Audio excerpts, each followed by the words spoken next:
Good afternoon, ladies and gentlemen. Welcome to this new edition of Africa Today, where we get you the latest news taking place on the African scene. And our main topic today will be the Libyan crisis and the recent talks that took place in Geneva regarding the Libyan crisis. But we'll first have a look at this report. Libyan factions vying for control of the country have agreed to continue United Nations-backed talks in Geneva next week. More details in the following report. Militia Alliance announced a ceasefire in Libya following an agreement at UN-brokered peace talks between warring factions. Fajr Libya or Libya Dawn said in a statement that the militias have agreed to a ceasefire on all fronts in the country on condition that the other parties respect the truce. It also pledged to open up safe passages to channel humanitarian aid, especially in Libya's second city of Benghazi.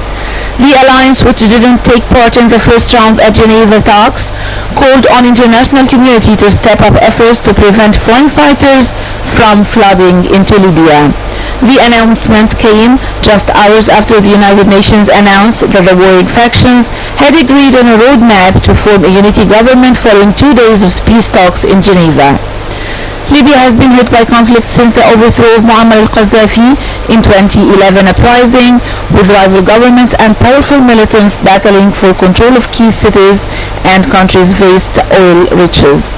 The UN Special Envoy to Libya, Bernardo Leon, had warned at the start of the Geneva talks that they were a last-ditch effort to prevent all-out chaos. The broad agreement covered in Geneva also saw the factions pledge to work towards ensuring the free movement of people across the divided nation.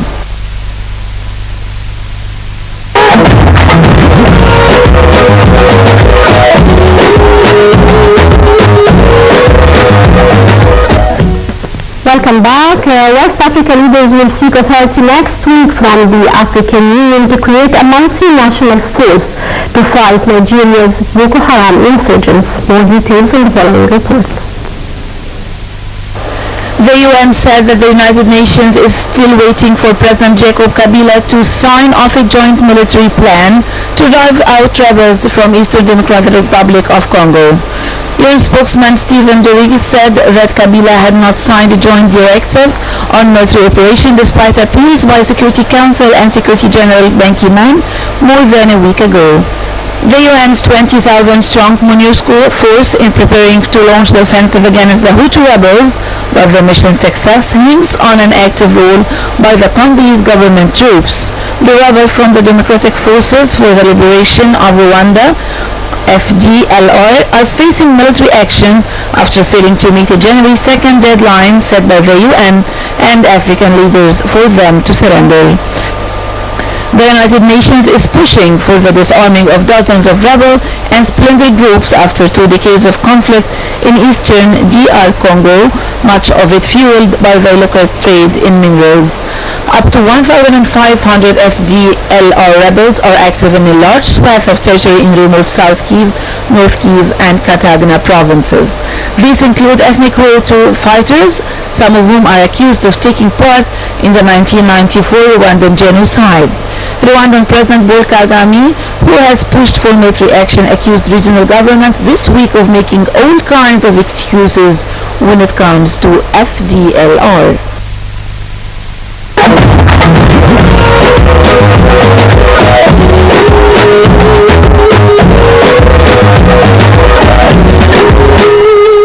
Welcome back, and we're delighted to be joined today by distinguished guest, Mr. Amjad Shaw'i, Middle East News Agency and Managing Editor at the Middle East News Agency. Thank you, sir, for joining us. Thank you very much.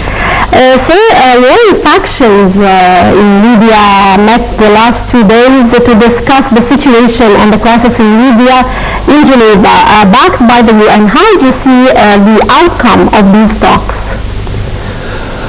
Well, I think this is an encouraging step, or at least a good indication that the warring factions are trying to find a way out of the current crisis in Libya.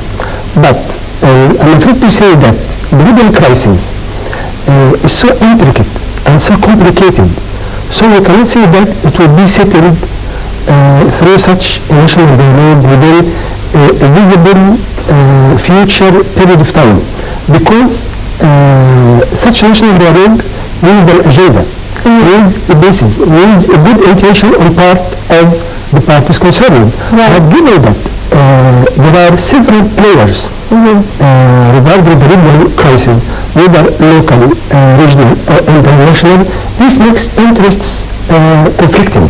So it is not that easy to find a solution through that national dialogue, or we cannot expect that within a reasonable period of time, 2 or 3 or 4 months, or even 1 year, we would reach a solution to the crisis. Given that we have other experiences that shows that such crises like that which took place in Sudan and in the Palestinian territories, they kept negotiating for years and years and years, and regrettably I'm afraid to say that the final solution was division, was separation. So I'm afraid that this national dialogue is theoretically good, theoretically very much okay. It shows that the warring factions, barring the National Congress, which has changed mind and said just yesterday or the day before, they will not attend. That they attend. They said prior to the start of the negotiation that they will not take part, and they didn't take part in Geneva talks. But on Saturday, they announced that they have changed their mind and they will join the parties sitting to the negotiating table, but on certain conditions. One of these conditions, but they will not participate in this session. But they announced on Saturday they approve take part in the talks, provided that these talks would be held in Libya. And they proposed the city of Quetta as the venue of the meetings. So we have certain conditions, and I think most of these conditions were not met. They asked for admitting and recognizing the legitimacy and approving the National Congress as the legitimate power in the country, and fulfilling the goals and targets of the February Revolution, like social justice and freedom of speech and democracy and things like that. So they are just putting some hurdles on the way, because they know that these conditions will not be met that soon.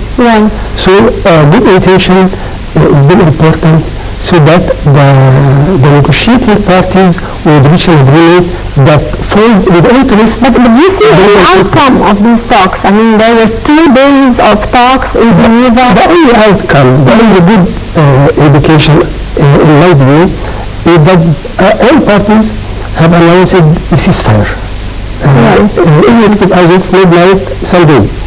This means that it has been in force for the past 12 or 14 hours now.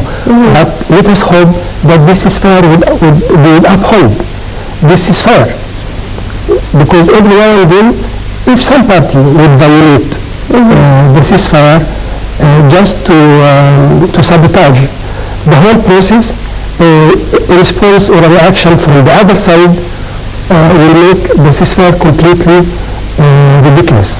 So we hope that this fire would hold, because what is very important in my view, if these negotiations manage to reach a ceasefire, it will have so many positive aspects.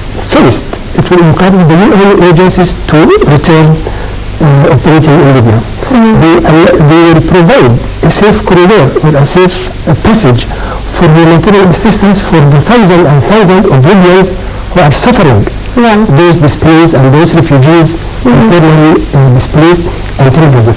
So, if they manage to uphold this ceasefire, it will be a very significant and good step. But let us wait and see what is taking place on the ground. When is the time they set for starting the ceasefire? As of Sunday, midnight Sunday, around 12 or 15 hours before. All parties so they're not in a state of ceasefire. Actually, this is what I was telling you. Just let us wait, let us hope that this ceasefire will hold. would just sustain other practice, because for instance Khalifa Haftar said that this fire is not applied to man-hunting and cracking down on terrorists. So there will be some sort of operations, but not among the warring factions each other, but against terrorists who are not recognizing the Libyan, who are not recognizing Libya as a state in the first place. See, they are seeking to create or spread chaos and anarchy to attain other goals. So Haftar said, okay, I will approve and adhere to a ceasefire, provided that this will not prevent you from chasing or cracking down those terrorists who are targeting civilians and the army member. Right. There are now several warring factions in Libya, the Libya Dawn, the GNC parliament fighting, the Dawn are fighting and battling the Fleas. Would you tell us a brief on the exact situation inside Libya between the warring factions? Who are the Dawn, who are the GNC, and the situation exactly? Yes. In fact, the Dawn operation, the Libya Dawn operation was formed immediately after the defeat of the Islamists in 2014 elections. It was an immediate and direct reaction of the landslide defeat in the elections.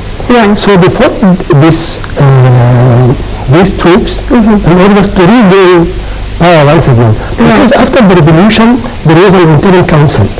After that, the General Congress took part